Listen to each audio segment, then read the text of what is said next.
Hello hi అందరికీ. మళ్ళీ చాలా రోజుల తర్వాత అయితే అందరం కలిసి పొలానికి వచ్చాము. వెళ్ళిన వెంటనే మేము చేసిన పని ఏంటి అంటే శనగ ఎలా ఉంది అని చూసాము. చాలా పెద్దగా అయిపోయాయి మొక్కలైతే. అక్కడ చూసారా పిల్లల జాతర పొలంలో ఎలా ఉందో. అందరు పిల్లలే అండి ఈసారి. మాకంటే వాళ్ళే ఎక్కువ ఇంట్రెస్ట్ చూపిస్తున్నారు పొలం దగ్గరికి వచ్చి ఆడుకోవడానికి. మేము వెళ్ళేటప్పటికి హైదరాబాద్ ఈ కయ్యలన్నీ పచ్చగా గడ్డితో ఉన్నాయి, మొత్తం కోసేశారు.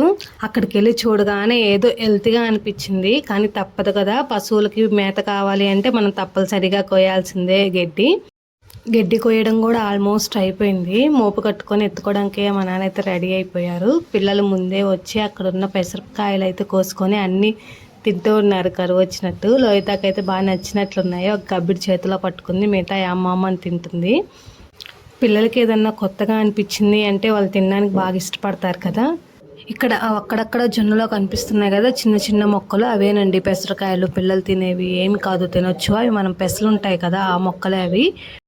అక్కడ పిల్లల పనిలో పిల్లలు ఉంటే ఇక్కడ అమ్మమ్మ పనిలో అమ్మమ్మ అయితే గడ్డి కోసేస్తుంది. ఆల్మోస్ట్ అయిపోయింది. ఇంకా రిటర్న్ అవ్వడానికి కూడా మేము రెడీ అయిపోయాము.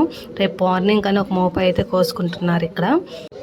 తిన్నది కదా వాటర్ తప్పికైనట్లుంది, కొంచెం కొంచెం వాటర్ తాగుతూ ఇక్కడైతే ఉంది. వాళ్ళు అక్కిస్తుంది పక్క నుంచి. ఎన్ని వాటర్ తాగిందో అండి, గొడవ పెట్టుకుంది బాటిల్ మొత్తం ఇవ్వమని తాగడానికి. కానీ పక్కన పిల్లలు ఉన్నారు కదా, కొంచెం కొంచెం షేర్ చేసుకున్నారు. ఇంకా తాగడం అయిపోయిన తర్వాత తాతయ్య గడ్డి వేసుకుంటుంటే హెల్ప్ చేయమంటే అస్సలు రాలేదు. వాటర్ అన్నీ పారబోస్తుందని చెప్పేసి వాళ్ళ అక్క వాటర్ బాటిల్ గడ్డిలో దాచిపెట్టింది, కానీ కనిపెట్టేసింది. లోహితాని కాదు అని మనం ఎక్కడా దాచలేము, ఆల్మోస్ట్ అన్నీ కనిపెట్టేస్తుంది. మోపుని టైట్ చేయమని చెప్పి మా నాన్న మోపు మీద ఎక్కిస్తే చూడండి ఎలా గెంతులేస్తుందో. తనకైతే అస్సలు భయం లేదు.